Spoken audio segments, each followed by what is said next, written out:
మదనపల్లి జిల్లా ఆసుపత్రిలో సీఎం చంద్రబాబు ఫోటోలకు బదులుగా మాజీ సీఎం జగన్మోహన్ రెడ్డి ఫోటోలో దర్శనం పట్టించుకోని ఆసుపత్రి అధికారులు, నిరసన వ్యక్తం చేసిన తెలుగు తమ్ముళ్లు. భారతదేశ రాజకీయాల్లో సువర్ణ అక్షరాలతో లిఖించి తగిన పేరు భారతరత్న స్వర్గీయ రాజీవ్ గాంధీ జయంతి సందర్భంగా ఘనంగా నివాళులర్పించిన కాంగ్రెస్ శ్రేణులు. మదనపల్లెకు రాష్ట్ర స్థాయిలో గుర్తింపు తెచ్చేలా స్వాతంత్ర దినోత్సవ వేడుకలను ఘనంగా నిర్వహించిన కమిటీ సభ్యులను ఘనంగా సన్మానించిన ఎమ్మెల్యే. అంగన్వాడీ టీచర్ రెడ్డమ్మ ఇంట్లో గ్యాస్ సిలిండర్ పేలి ఇల్లు దగ్ధం, ₹1,00,000 పైగా ఆస్తి నష్టం. ఏపీఎస్ఆర్టీసీ బస్ పాసుల పేరుతో దందా, ఆన్లైన్ రిజిస్ట్రేషన్ పేరుతో విద్యార్థుల దగ్గర అక్రమంగా వసూలు చేస్తున్న ఆర్టీసీ సిబ్బంది. ఇక డీటెయిల్స్ చూస్తే 15 ఆగస్టు ముందస్తు వేడుకలను మదనపల్లి పట్టణంలో ఘనంగా నిర్వహించడానికి సహకరించిన cloth merchants, gold merchants, Aryavysya Sangham, hotels and LADS associations సభ్యులకు మదనపల్లి ఎమ్మెల్యే షాజహాన్ బాషా పేరు పేరున అందరికీ ధన్యవాదాలు తెలిపారు. మంగళవారం జ్ఞానాంబిక కళాశాల ఆడిటోరియంలో నిర్వహించిన సన్మాన కార్యక్రమంలో ముఖ్య అతిథిగా పాల్గొన్నారు. ఈ సందర్భంగా 15 ఆగస్టు వేడుకలకు సహకరించిన అందరికీ శాలువాతో సత్కరించి మెమంటోలు అందజేశారు. ఈ సందర్భంగా ఆయన మీడియాతో మాట్లాడుతూ దేశం గర్వించదగ్గ పౌరులను తీర్చిదిద్దే విధంగా మదనపల్లి ప్రాంతంలో 15 ఆగస్టు వేడుకలను అత్యంత వైభవంగా నిర్వహించడం జరిగిందని, తక్కువ సమయంలోనే ఇంత ఘనంగా వేడుకలు నిర్వహించడానికి సహకరించిన అందరికీ పేరు పేరున ధన్యవాదాలు తెలిపారు. ఈ కార్యక్రమంలో జ్ఞానాంబిక విద్యా సంస్థల అధినేత రాటకొండ గురుప్రసాద్, విజయభారతి హైస్కూల్ ప్రిన్సిపల్ సేతు, వెంకటరెడ్డి సిద్ధార్థ కళాశాల ప్రిన్సిపల్ వెంకటరెడ్డి, 7 హిల్స్ పాఠశాల కరెస్పాండెంట్ రఘునాథ్ రెడ్డి, గ్లోబల్ పాఠశాల principal Gopal Reddy, Gautam school Lakshminarayana, cloth merchant Kadarkutty, Om Prakash, Makam Ashok, Rajbhavan Raja, town bank మాజీ chairman Vidyasagar, Srinivasula Naidu, Sahadeva Naidu, Shamsheer, Reddy royal, JCB Venu, Jafar, Reddy బూ పెద్ద సంఖ్యలో తెలుగుదేశం పార్టీ కార్యకర్తలు పాల్గొన్నారు. అందరికీ నా పేరు మీద నమస్కారం. ఈరోజు మనం ఇండిపెండెన్స్ డే సెలబ్రేషన్ ప్రోగ్రామ్ పైన కొంతమందికి ఫెలిసిటేట్ చేయాలని చెప్పి ఇక్కడ పిలుచుకున్నాం. చాలా సంతోషదాయకం. ఎందుకంటే ఎప్పుడు కూడా దేశం కోసం కష్టపడిన వాళ్ళకి ఎప్పుడు మనం మరవకూడదు. దానికి భాగంగా ఆ రోజు చాలా మంది బాధ్యతగా పనిచేశారు. మన సీనన్న, రగన్న, రాజా, ఓం ప్రకాష్, ఇంకా అందరూ చాలా మంది కూడా, మా లక్ష్మీనారాయణ గారు, ఇంకా మా టీంలో ఉన్న, మా పార్టీ టీంలో ఉన్న ప్రతి ఒక్కరు ఎవరు వెనకాడలేదు. సాదేవ్ కానీ, శంషీర్, మా సీనన్న, కోళ్ళవేలు, వేణు, రెడ్డి, చలపతి, వీళ్ళందరూ వీళ్ళు ఎట్లా పనిచేశారంటే, మా బాబా వచ్చి క్రాకర్స్ అంతా పెట్టినాడు. అదే కాకుండా శివన్న వాక్ సహకరించారు. అందరూ స్కూల్ మేనేజ్మెంట్ కానీ, అదేవిధంగా కాలేజ్ మేనేజ్మెంట్, అందరు కరెస్పాండెంట్ పనిచేశారు. నేను చెప్పడానికి మా మధు, పరివెల్లి మధు, ప్రతి ఒక్కరు ఏ ఒక్కరు కూడా దీంట్లో తగ్గలేదు. మా మురళీధర్ సార్ గారు, అందరూ మనందరినీ కూడా ఆమె పాపం చేసినంత ఆమె కూడా బాగా తిరిగింది. నాకు నేను అందరికీ పేరు పైన ధన్యవాదాలు తెలుపుతున్నాను. మనము రేపు సంవత్సరం ఇంకా గ్రాండ్గా చేస్తాం. ఏదైనా పని చేయాలంటే వ్యక్తి ఉత్సాహంగా రావడానికి, ఉత్సాహవంతులైనటువంటి మనుషులు, దానికి తగిన నాయకులు ఉన్నప్పుడే ఇలాంటి సిద్ధిస్తాయి అని చెప్పేసి పూర్తిగా నేను నమ్ముతాను. మన శాసనసభ్యులు గారు మీరు గ్రహించమంటారు. మీ అందరినీ మీరు చేసినటువంటి ఈ గొప్ప కార్యక్రమాన్ని, మీరు చేసినటువంటి మీరు చూపించిన నీ ఉత్సాహానికి మనమందరము ఈ విధంగా చేసినాము అని చేసేటువంటి నిమిత్తంలో ఆయన మిమ్మల్ని ఒక్కొక్కరిని పేరు పేరున పిలిచి, ఎక్కడ ఎవరైనా మర్చిపోతానేమో వచ్చినటువంటి వాళ్ళలో గురుప్రసాద్ గారికి, నా ముందరున్న శ్రీనివాస్ గారికి, మన కాలేజీ యాజమాన్యము, ఆర్యవైశ్య సంఘము, మిత్రులు, తెలుగుదేశం పార్టీ నాయకులు అందరికీ కూడా పత్రికా విలేకరులకు నమస్కారం తెలియజేస్తున్నాను. మునుపు కూడా శాసనసభ్యులు 2009 నుంచి 14 వరకు ఉన్నప్పుడు కూడా ఈ స్వాతంత్ర దినోత్సవాలు మిషన్ కాంపౌండ్లో జరపడం జరిగింది. చాలా పెద్ద ఎత్తున జరిగింది. అయితే ఉత్సాహము అనేది మనకు స్వతంత్రం తెచ్చిపెట్టిన పెద్దలను మనము గుర్తు చేసుకుంటూ ముందు ఈ జనరేషన్ వాళ్ళకి కూడా ఓకే స్వతంత్రం వచ్చిందే, మనం బ్రిటిష్ వాళ్ళు పరిపాలించినారు, ఇవన్నీ కూడా మంచిగా చేశారు. కాబట్టి వాళ్ళందరికీ థ్యాంక్స్ చెప్పి ఒక మెమరీ ఇచ్చి ఈ కార్యక్రమాన్ని దోహదపడి ముందుకు తీసుకెళ్ళిన అందరికీ కూడా ధన్యవాదాలు తెలుపుతామని తెలిసిన వెంటనే పాపం నిన్నేమో 10 పెట్టుకున్నామన్నారు. ఇప్పుడే మన మిత్రులందరూ చెప్పారు ఇంటి దగ్గర కారెక్కిన తర్వాత కూడా అర్ధగంట జనాలు వదలలేదని. ఎందుకంటే అప్రోచబుల్ ఉంటారో వాళ్ళ దగ్గరికి జనాలు వస్తూనే ఉంటారు. మన ఎమ్మెల్యే గారు 9 to 14 ఇరస్పెక్ట్ ఆఫ్ క్యాస్ట్ క్రీడ్ పార్టీలకు అతీతంగా పనిచేశారు. కాబట్టి ఈరోజు కూడా అదే బాగుంటే జనాలు అందరూ రావడం. నేను ఈవినింగ్ వెళ్ళాను పర్సనల్ కలుస్తామంటే అక్కడ కలిసే పరిస్థితి కూడా లేదు.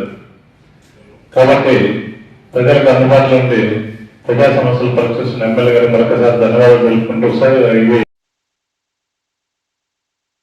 కూడా ట్రాన్స్పరెంట్ గా ఉంది. డబ్బులు ఇచ్చిన వాళ్ళ ఫోన్ నెంబర్తో సహా ఉంది ఇక్కడ. కాబట్టి ఎవరైనా కూడా మదనపల్లి రూరల్ మండలం దుబ్బిగానిపల్లి పంచాయతీ కేంద్రంలో నేడు తెలుగుదేశం నాయకులు ఏర్పాటు చేసిన తెలుగుదేశం పార్టీ జెండా ఆవిష్కరణ కార్యక్రమంలో ముఖ్య అతిథిగా ఎమ్మెల్యే షాజహాన్ బాషా పాల్గొని జెండాను ఆవిష్కరించారు. ఈ కార్యక్రమానికి తెలుగుదేశం పార్టీ జిల్లా అధ్యక్షుడు చమర్తి జగన్మోహన్ రాజు, మాజీ town bank chairman Nadella Vidyasagar పాల్గొన్నారు. ఈ సందర్భంగా ఎమ్మెల్యే మీడియాతో మాట్లాడుతూ దేశంలోనే అతిపెద్ద కార్యకర్తలు కలిగిన ప్రాంతీయ పార్టీగా తెలుగుదేశం పార్టీ ఖ్యాతిని గడించిందని, గ్రామీణ ప్రాంతాల్లో సైతం తెలుగుదేశం పార్టీకి గట్టి ఉందని అన్నారు. అన్నగారి ఆశయాలను చంద్రబాబు పాలనలో కొనసాగిస్తున్నారని తెలిపారు. ఈ కార్యక్రమంలో పెద్ద సంఖ్యలో తెలుగుదేశం పార్టీ కార్యకర్తలు పాల్గొన్నారు. మదనపల్లి రూరల్ మండలం దుబ్బిగానిపల్లెలో మన ఎమ్మెల్యే నాయకుడు షాజహాన్ బాషా గారి ఆధ్వర్యంలో పార్టీ జెండా ఆవిష్కరణ జరిగింది. తెలుగుదేశం పార్టీ అధికారంలోకి వచ్చిన తర్వాత ఎన్నో అకృత్యాలకు లోనైనటువంటి వాళ్ళందరూ తిరిగి ఆత్మవిశ్వాసం పుంజుకొని ఇవాళ ప్రజలందరూ సుఖ సంతోషాలతో చంద్రబాబు గారు ఇచ్చినటువంటి అటు అభివృద్ధి సంక్షేమ ఫలాలు అనుభవిస్తూ తెలుగుదేశం కార్యకర్తలందరూ తలెగరేసుకొని మరీ ఆనందంగా ఉన్నారు. వారి యొక్క ఆనందానికి ప్రతిరూపమే ఈ జెండా ఆవిష్కరణ. అలాగే మదనపల్లిలో కూడా షాజహాన్ బాషా అన్న కార్యకర్తలకు తర్వాత ప్రజలందరికీ నిత్యం అందుబాటులో ఉంటూ ఇన్ని రోజులు 15 సంవత్సరాలుగా అధికారానికి దూరంలో ఉన్నటువంటి నాయకులకి ప్రజలందరికీ అందుబాటులో ఉంటూ ప్రజా సమస్యలు పరిష్కరిస్తూ ఉన్నారు. ఇలాగే ఈ 5 సంవత్సరాలు కష్టపడి పనిచేసి 2029లో కూడా ఇంతకన్నా భారీ మెజార్టీతో విజయం సాధిస్తామని తెలుగుదేశం పార్టీ తరఫున ఊగిపోయి పార్టీ ఈరోజు పాలనలో ఉంది. మన పార్టీ ప్రజల పార్టీ, నిరంతరం ప్రజల కోసం పనిచేసే నాయకులు వీళ్ళందరూ. ఈడ దుబ్బిగానిపల్లి, కొత్తవారపల్లి సరే ఏ సమస్య ఉన్నా కూడా తప్పకుండా వీళ్ళు పూర్తి బాధ్యతగా ఉంటారు. తప్పకుండా వీళ్ళ నాయకత్వంలో ఈ గ్రామాల్లో ఈ ఊర్లలో ఏం సమస్య ఉన్నా దాన్ని పరిష్కారం పెట్టి ప్రజలకు అందుబాటులో ఉండి మంచి ప్రజా పరిపాలన చేయడానికి అందరూ కలిసి పనిచేస్తారు. మదనపల్లి రూరల్ మండలం దుబ్బిగానిపల్లిలో జెండా ఆవిష్కరణ కార్యక్రమానికి మదనపల్లి మన నాయకుడు, మదనపల్లికి గర్వంగా చెప్పుకునే ప్రజల అభిమాన నాయకుడు శాసనసభ్యులు షాజహాన్ బాషా గారు, అదేవిధంగా ప్రత్యేక ఆహ్వానితులు మన జిల్లా అధ్యక్షులు రాజు గారు, ఈ గ్రామస్తులు పత్రికా విలేకరులందరికీ నమస్కారము. ఇలాంటి ప్రోగ్రాములు జెండా ఆవిష్కరణ తలెత్తుకునేట్టుగా ఈ మన రాష్ట్ర ముఖ్యమంత్రి నారా చంద్రబాబు నాయుడు గారు, లోకేష్ బాబు గారు వీళ్ళు ఈ రాజధాని నిర్మాణము, పోలవరం ప్రాజెక్టు అన్ని కూడా పూర్తి చేసి సకల సౌకర్యాలు ఈ రాష్ట్రానికి అందిస్తారని ఈ సందర్భంగా తెలియజేస్తున్నాను. అదేవిధంగా మీకు ఆర్ఓ ప్లాంట్ లేదు, ఇవి రెండు కూడా మీకు తక్షణం ఇచ్చేటట్టుగా నేను చూస్తానని చెప్పి సభాముఖంగా మాట్లాడుతున్నాను. అదే మంచినీళ్ళు మినరల్ వాటర్ ప్లాంట్ ఉంది కదా, తక్షణం మీకు ఒక నెల రోజుల లోపలనే ఎంత త్వరగా అయితే త్వరగా మీకు ఆర్ఓ ప్లాంట్ ఇచ్చేటట్టుగా పూర్తిగా ప్రయత్నం చేస్తానని తెలియజేస్తున్నాను. ఇదే కాకుండా మీరు కాలువలు అడిగారు, ఖచ్చితంగా కాలువలు ఇస్తారు. ఈరోజు ప్రభుత్వ పరిస్థితి ఏముంది తెలుసా మీకు? ఆర్థికంగా రాష్ట్రం మొత్తం సర్వనాశనం అయింది. అప్పులు ఎన్ని ఉన్నాయంటే ఆ అప్పులు తీర్చడానికి వస్తుంది. 80 దశకంలోనే కంప్యూటరీకరణ, టెలికమ్యూనికేషన్ కు అధిక ప్రాధాన్యం ఇచ్చిన దార్శనికుడు రాజీవ్ గాంధీ అని, ఆయన దేశం కోసం బలిదానం ఇచ్చిన మహోన్నత వ్యక్తి అని మదనపల్లె కాంగ్రెస్ నేత షేక్ రెడ్డి సాహెబ్ స్పష్టం చేశారు. మంగళవారం రాజీవ్ గాంధీ జయంతిని పురస్కరించుకుని ఇందిరానగర్ లోని కాంగ్రెస్ పార్టీ కార్యాలయంలో ఆయన చిత్రపటానికి ఘన నివాళి అర్పించారు. కాంగ్రెస్ పార్టీ నాయకులు, శ్రేణులతో కలిసి దివంగత ప్రధాని రాజీవ్ గాంధీకి నివాళులర్పించిన రెడ్డి సాహెబ్ ఆయన ఔన్నత్యాన్ని, దార్శనికతను, త్యాగనిరతిని, మానవతావాదాన్ని వేణోళ్ల కొనియాడారు. అతి చిన్న వయసులోనే తన 41 ఏట దేశ ప్రధానిగా బాధ్యతలు చేపట్టిన రాజీవ్ గాంధీ 414 ఎంపీ స్థానాలతో భారత రాజకీయ చరిత్రలో ఎవరికి సాధ్యం కాని విజయాన్ని తన పేరున లిఖించుకున్నారని రెడ్డి సాహెబ్ ఈ సందర్భంగా గుర్తు చేశారు. యువత ప్రజాస్వామ్యంలో భాగస్వాములు కావాలని, వయోజన ఓటు హక్కు 21 ఏళ్ల నుంచి 18 ఏళ్లకు తీసుకొచ్చారని తెలిపారు.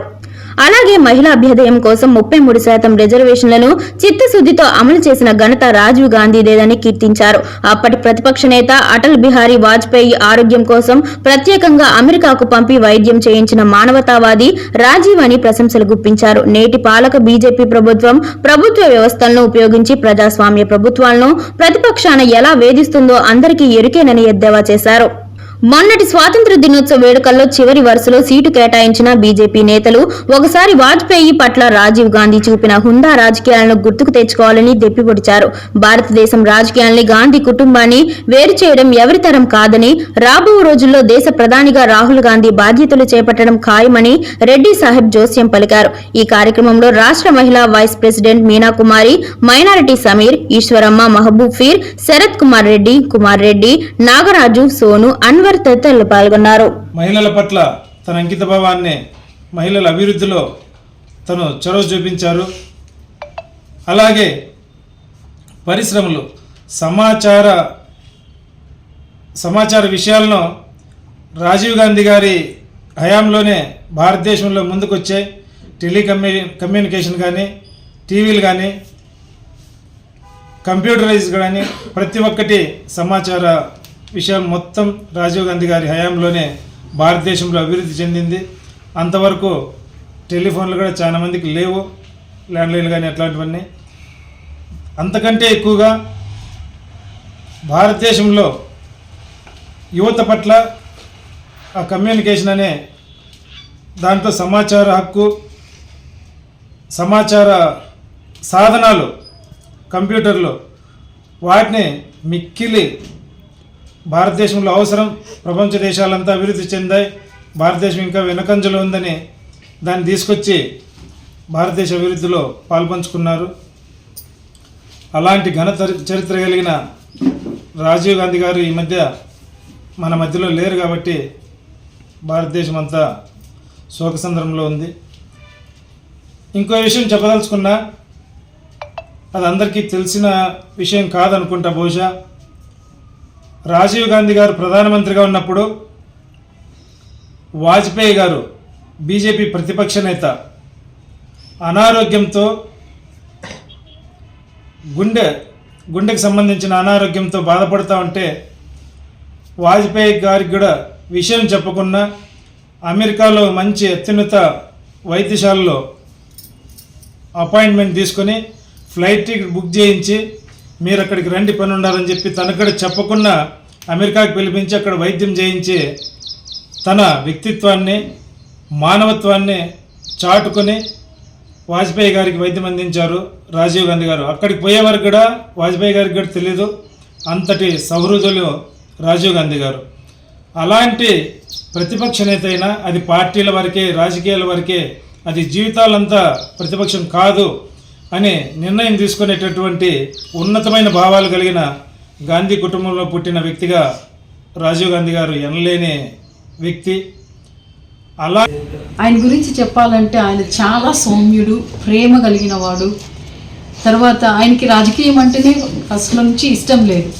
వాళ్ళ అమ్మగారు శ్రీమతి ఇందిరాగాంధీ గారు రాజ్యంలో ప్రధానమంత్రిగా ఉన్నప్పుడు కూడా ఆయన ఎక్కువగా రాజకీయంలో జోక్యం చేసుకునేవాడు కాదు. ఎందుకంటే తనకు ప్రైవేట్ లైఫే ఇష్టం. తన భార్య, పిల్లలు అలా మంచి కుటుంబానికి ఎక్కువగా ప్రాధాన్యత ఇచ్చేవాడు, భార్య బిడ్డలకు మాత్రమే. కానీ అనుకోని పరిస్థితుల్లో తల్లి తర్వాత తను రాజ్యంలోకి ప్రధానమంత్రిగా రావాల్సిన పరిస్థితి ఏర్పడింది. కానీ ఆయన వల్లే ఈరోజు హైదరాబాద్లో హైటెక్ సిటీ ఉంది అంటే కేవలం ఆయన యొక్క కృషినే.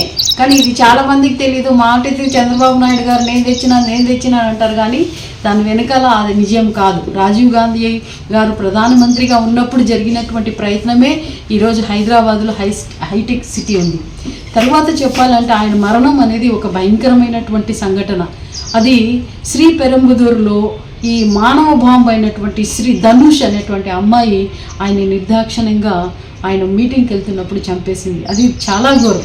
అలా చంపిన వారిపైన కూడా వాళ్ళు ఈరోజు కూడా వేలూరులో ఉన్నటువంటి సెంట్రల్ జైల్లో శిక్షణ అనుభవిస్తున్నటువంటి నళిని కానీ ఇంకా మిగతా వాళ్ళపైన కూడా వాళ్ళు కరుణ చూపించి శ్రీమతి సోనియా గాంధీ గారు వాళ్ళు వెళ్ళి కలవడం కూడా జరిగింది. అంత ప్రేమ కలిగిన వాళ్ళు, అంత ప్రేమ కలిగిన ఆయన చనిపోయినాడంటే ఆయన దేశానికి ఎంతో ఉపయోగపడాల్సిన అవసరం ఉండింది. కానీ ప్రజలు ఆయన నిర్దాక్షిణ్యంగా చంపివేయడం అనేది జరిగింది. ప్రస్తుతం ఉన్నటువంటి తన కుమారుడైనటువంటి రాహుల్ గారు తప్పకుండా దేశానికి ప్రధానమంత్రి కావాల్సినటువంటి వ్యక్తి ఆయన.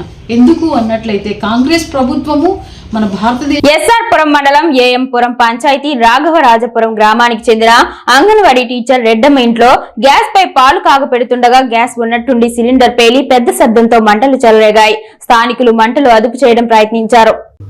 అంతలోపల ఇంట్లో ఉన్న వస్తువులు, బీరువాలో ఉన్న డబ్బులు, నిత్యావసర సరుకులు పూర్తిగా కాలిపోయింది. వెంటనే మండల తహసీల్దార్ అమర్నాథ్, ఎంపీడీఓ మురళీమోహన్, ఎస్ఐ రాజకుల్లయ్యప్ప ఘటన స్థలానికి చేరుకొని పరిశీలించారు. సుమారు ₹1,00,000కు పైగా ఆస్తి నష్టం జరిగినట్లు అంచనా వేశారు. ప్రభుత్వ పరంగా అంగన్వాడీ టీచర్ రెడ్డమ్మ కుటుంబాన్ని ఆదుకుంటామని తెలిపారు. మదనపల్లి జిల్లా ఆసుపత్రి అధికారులు పద్ధతి మార్చుకోకుంటే ఎమ్మెల్యే దృష్టికి తీసుకువెళ్లి తగు చర్యలు తీసుకుంటాం, హెచ్చరించిన తెలుగుదేశం నాయకులు జేసీపీ వేణు. మదనపల్లి జిల్లా విద్యా బోధన ఆసుపత్రిలో కొన్ని చోట్ల జగన్మోహన్ రెడ్డి ముఖ్యమంత్రి అని ఫ్లెక్సీలో ఉండడాన్ని తెలుగుదేశం నాయకులు జేసీబీ వేణు తీవ్ర అసహనం వ్యక్తం చేశారు. జిల్లా ఆసుపత్రిలో సిబ్బంది నిద్రపోతున్నట్లు ఉన్నారని, ప్రస్తుత రాష్ట్ర ముఖ్యమంత్రిగా చంద్రబాబు నాయుడు కొనసాగుతున్నారని జేసీబీ వేణు ధ్వజమెత్తారు. జగనన్న ప్రాణవాయువు అని ఆక్సిజన్ ప్లాంట్ బోర్డుకు ఉండడం హేమమైన చర్య అని తప్పుపెట్టారు. సూపరింటెండెంట్ ఎంఎస్ రాజు తక్షణమే బోర్డులు తొలగించాలని జేసీబీ వేణు దగ్గరుండి బోర్డులను తీపించారు. ఈ కార్యక్రమంలో జేసీబీ వేణు, రెడ్డి రాయల్, శ్రీనివాసులు నాయుడు తదితరులు పాల్గొన్నారు. ఇంతవరకు గవర్నమెంట్ మారి దాదాపు 3 నెలలు కావస్తుంది.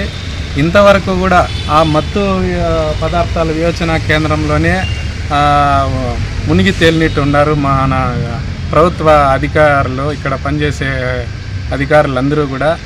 దీనిపైన తక్షణమే చర్యలు తీసుకోవాల్సిందిగా కోరుతున్నాము. లేని పక్షంలో మేము ఖచ్చితంగా రేపు మా ఎమ్మెల్యే గారి దృష్టికి తీసుకొని పోయి వెంటనే మేమే బోర్డు మార్చే విధంగా ఏర్పాటు చేస్తాము.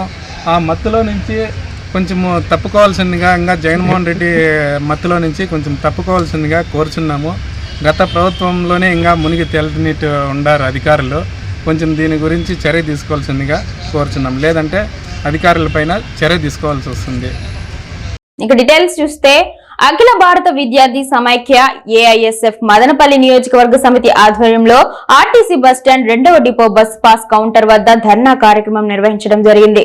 ఈ సందర్భంగా అన్నమయ్య జిల్లా అధ్యక్షులు మాధవ్ మాట్లాడుతూ మదనపల్లి పరిసర ప్రాంతాల నుండి విద్యార్థులు వివిధ కళాశాలలకు, పాఠశాలలకు ఆర్టీసీ బస్సుల నుండి ప్రయాణం చేస్తున్నారు. అయితే వారికి బస్ పాస్ రుసుము చెల్లించి తీసుకుంటున్నారు. అయితే ఇక్కడ ఏపీఎస్ ఆర్టీసీ నిర్ణయించిన రుసుము కంటే బస్ పాస్ కౌంటర్ సిబ్బంది అక్రమ వసూలు విద్యార్థుల నుంచి చేస్తున్నారని, అలాగే ఆన్లైన్ రిజిస్ట్రేషన్ పేరుతో, అలాగే బస్ పాస్ వెనుకాల ప్రిన్సిపల్ సైను, సిలువు లేదని విద్యార్థుల నుండి ₹50 వరకు వసూలు చేస్తున్నారని, ఈ విద్యా సంవత్సరంలో 90% బస్ పాసులు నమోదయ్యాయని, దాదాపుగా రోజుకు 3000 నుంచి 4000 వరకు ఇక్కడున్న సిబ్బందికి ఆదాయం వస్తుందని అన్నారు. ఈ ఆర్టీసీ 2వ డిపోకి గత 6 నెలల నుంచి డిపో మేనేజర్ లేకపోవడం వల్ల అవకతవకలు జరుగుతున్నాయని, డిపోలో పనిచేస్తున్న కొంతమంది అధికారులు బస్ పాస్ కౌంటర్ లో ఉన్న సిబ్బంది కలుసుకుని విద్యార్థుల నుంచి అక్రమ దందాలకు పాల్పడుతున్నారని ఆయన ఆరోపించారు. ఇప్పటికైనా ఇన్ఛార్జ్ మేనేజర్ గా ఉన్న 1వ పట్టణ మేనేజర్ వెంటనే స్పందించి ఈ అక్రమాలకు పాల్పడిన వారిపైన చట్టరీత్యా చర్యలు తీసుకుని ఇలాంటి అవకతవకలు మరి ఎప్పుడు జరగకుండా చూస్తారని, అదేవిధంగా పేద బడుగు బలహీన వర్గాలకు చెందిన పేద విద్యార్థులకు 2వ పట్టణ నలుమూలల నుంచి వస్తున్న పేద విద్యార్థులకు న్యాయం చేస్తారని అఖిల భారత విద్యార్థి సమైక్యగా భావిస్తున్నామని ధర్నా తదనంతరం 1వ పట్టణ డిఎం వినతి పత్రం అందజేయడం జరిగిందని అన్నారు. అలా లేని ఎడల అఖిల భారత విద్యార్థి సమైక్య ఆధ్వర్యంలో విద్యార్థులను కలుపుకొని పెద్ద ఎత్తున నిరసన కార్యక్రమాలు ఆర్టీసీ ఎదురుగా నిర్వహిస్తామని ఈ సందర్భంగా ఆర్టీసీ అధికారులకు హెచ్చరించడం జరిగిందని అన్నారు. ఈ కార్యక్రమంలో మదనపల్లి నియోజకవర్గ ఉపాధ్యక్షులు వినయ్, సహాయ కార్యదర్శి కమలాకర్, పట్టణ అధ్యక్ష కార్యదర్శులు శ్రీనాథ్, భానుప్రసాద్, ఉపాధ్యక్షులు మహేష్, షారుఖ్, బాలాజీ, మనోజ్, శ్రీకాంత్, సాయి, కిరణ్, కిషోర్, ఏఐఎస్ఎఫ్ పట్టణ నాయకులు తదితరులు పాల్గొన్నారు. రూపాయలంటే దాదాపుగా ఇప్పుడు ఈ అకాడమిక్ ఇయర్లో 90% బస్ పాసులు అన్నీ అయిపోయాయి. కానీ ఒక విద్యార్థి దగ్గర నుంచి 50 రూపాయలంటే ఒక పర్ డేకి వచ్చి తక్కువలో తక్కువ అనుకున్నా కూడా 3 నుంచి 5,000 రూపాయలు ఇక్కడ ఆదాయం వస్తుంది పర్ డే.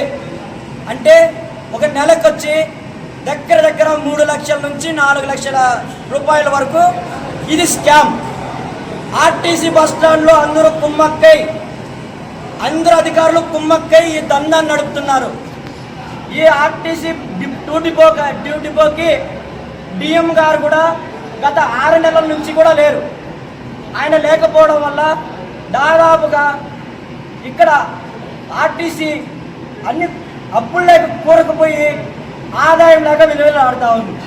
దీనిపైన ఎవరూ పట్టించుకోని పరిస్థితి లేకుండా ఈ దందాలకు పాల్పడుతూ ఆర్టీసీ సమస్య ఎక్కడన్నా పోని మేము మాత్రం టెండర్లు వేసుకున్న వాళ్ళు మాత్రం మేము బాగుండాలనే ఉద్దేశపూర్వకంగా ఈరోజు విద్యార్థులందరినీ కూడా మోసం చేసి ఈరోజు డబ్బులు వసూలు చేస్తూ ఉన్నారు.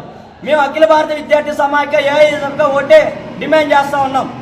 ఎవరైతే విద్యార్థులు ఇక్కడ బస్ పాసులు తీసుకున్నారో, ఎవరైతే డబ్బులు అక్రమంగా వసూలు చేశారో వాళ్ళపైన కఠిన చర్యలు తీసుకొని, అదేవిధంగా ఎవరైతే డబ్బులు కట్టారో వాళ్ళ విద్యార్థులకు అందరికీ కూడా డబ్బులు వాపస్ ఇచ్చి ఈ బస్ పాస్ కౌంటర్ల పైన వెంటనే విచారణ జరిపి ఎవరైతే అక్రమాలు పాల్గొన్నారో వాళ్ళని వెంటనే వాళ్ళ టెండర్లు వెంటనే క్యాన్సిల్ చేయాలని చెప్పి నేను కూడా ఈ సందర్భంగా ప్రభుత్వ డిఎం గారికి మేము విన్నవిస్తూ ఉన్నాం. ఇక్కడ దురదృష్టవశాత్తు మనం చెప్పుకోవాల్సినది ఏంటంటే ఇక్కడ డిఎం గారు లేరు.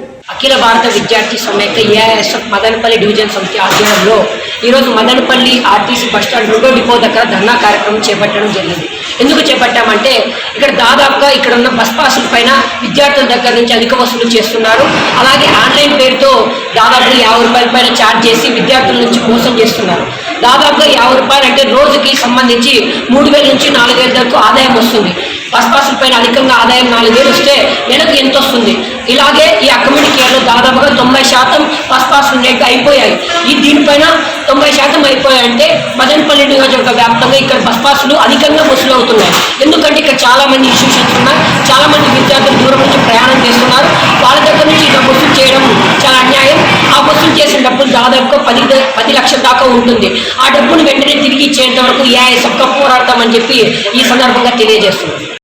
రాష్ట్ర స్టోర్ డీలర్స్ సంఘం ఉపాధ్యక్షుడు గోపాల్ రెడ్డి అధ్యక్షతన మదనపల్లి పట్టణం బేబీ వెల్కమ్ హోమ్ లో జరిగిన మదనపల్లి మండల స్టోర్ డీలర్స్ అసోసియేషన్ కమిటీని ఏకగ్రీవంగా ఎన్నుకున్నారు. అధ్యక్షుడిగా ఇమాం కాసిం, ఉపాధ్యక్షుడిగా ముంతాజ్, సెక్రటరీగా సుధీర్ బాబు, ఎగ్జిక్యూటివ్ కమిటీ సభ్యులుగా దేవదానం కవిత, షానవాజ్ బేగ్, మదన్ మోహన్, సుచరిత, నాగేంద్ర బాబు నియమితులయ్యారు.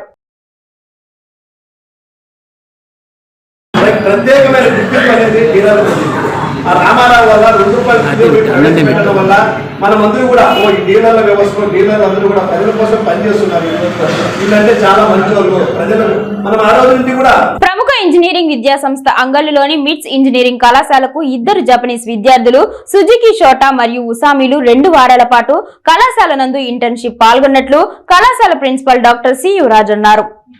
ఐజు విశ్వవిద్యాలయంలో చదువుతున్న విద్యార్థులు తమ కళాశాల నందు ఆర్టిఫిషియల్ ఇంటెలిజెన్స్ మరియు డేటా సైన్స్ విభాగంలో 2 వారాల పాటు రీసెర్చ్ ఇంటర్న్షిప్ లో పాల్గొన్నట్లు ఆయన అన్నారు. బెంగళూరు, చిత్తూరు, వెల్లూరు మరియు చుట్టుపక్కల భారతీయ నగరాల్లో ట్రాఫిక్ పరిస్థితులను విశ్లేషించే పనిలో ఈ విద్యార్థులు పాల్గొన్నట్లు ఆయన అన్నారు.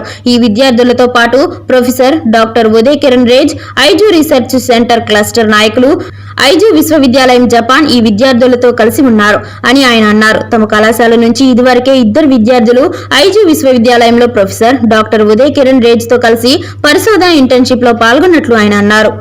మిట్స్ కళాశాలలో ఒక పరిశోధన బృందాన్ని ఏర్పాటు చేసి ఉమ్మడి ఇండో జపాన్ ప్రాజెక్టుల కోసం మిట్స్ ఫ్యాక్టరీ సభ్యులతో సహకరించాలని, అలాగే మిట్స్ మరియు యూనివర్సిటీ ఆఫ్ ఐజు జపాన్ తో కలిసి ఉమ్మడి పరిశోధన కార్యకలాపాలను ముందుకు తీసుకెళ్లాలని ఆయన అన్నారు.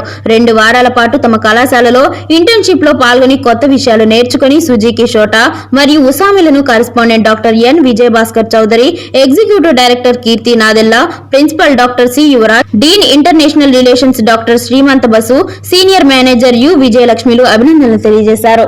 అనుక్షణం ప్రజల పక్షం మెన్ అండ్ ఫెయిర్ న్యూస్ ఇంతటితో సమాప్తం. తిరిగి రేపటి బులెటిన్ లో మళ్ళీ కలుసుకుందాం. అంతవరకు సెలవు, నమస్కారం.